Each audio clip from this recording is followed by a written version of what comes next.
Hey everyone, it's Lyndon here, my modded Mini.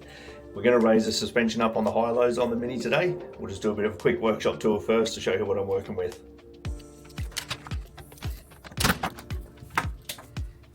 And that's it. One tool bag, let's go and get this done.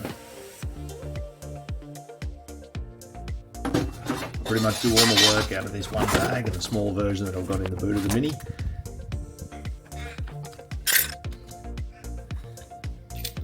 Now this is just how I do it. I've done this a couple of times now and I've got it down to I can get all four wheels done in about an hour.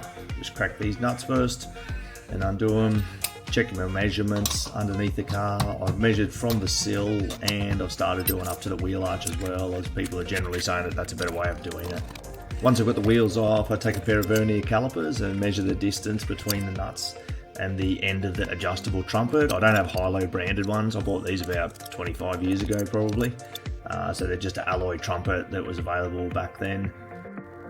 So I just write the measurement down, I put a wheel back on. Once I've made the adjustment, I take the measurement, and if I'm happy with it, I take the wheel back off and lock it back up again.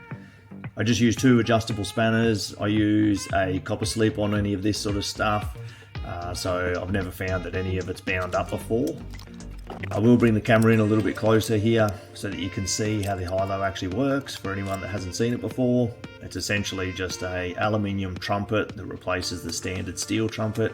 You can see the two nuts there, the one big nut that I'm pointing to. You just unwind that and then you unwind the actual rod itself. Once you do that, that just extends the length in between the 2 points and that gives you a raise in ride height or lowering your ride height. Again, put those two on, lower the car back down again. Once I'm happy with it, then I just lock those back up again, nice and tight. And put the wheel back on and move to the front. You can see in these that once I take the wheel off, I do place it up underneath the car. I don't have axle stands or jack stands where I am at the moment. I'm pretty trusting on that scissor lift that I've got there, and I'm not actually hopping underneath the car, but I do just put the wheel under there for a bit of peace of mind. Rocking it backwards and forwards just lets everything settle in there, and then hopefully I'm only doing it once now. You can see this as I wind the nut down, the brake caliper drops away from the car a little bit. That's extending the ride height. It's just got more thread before it sits onto the rubber donut, and then when you put the wheel back on, your car's going to be sitting up slightly higher.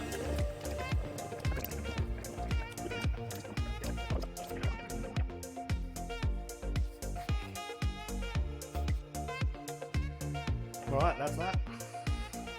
And now we're ready to go out for a drive.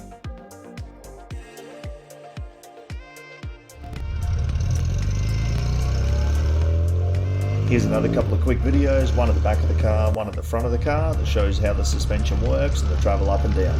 There's no bump stops on the rear, and that's what I think was actually causing the clunks last time I was driving. It was the shocks topping out on big compression bumps. On the front you have bump stops both up and down, so it's not as big of a problem.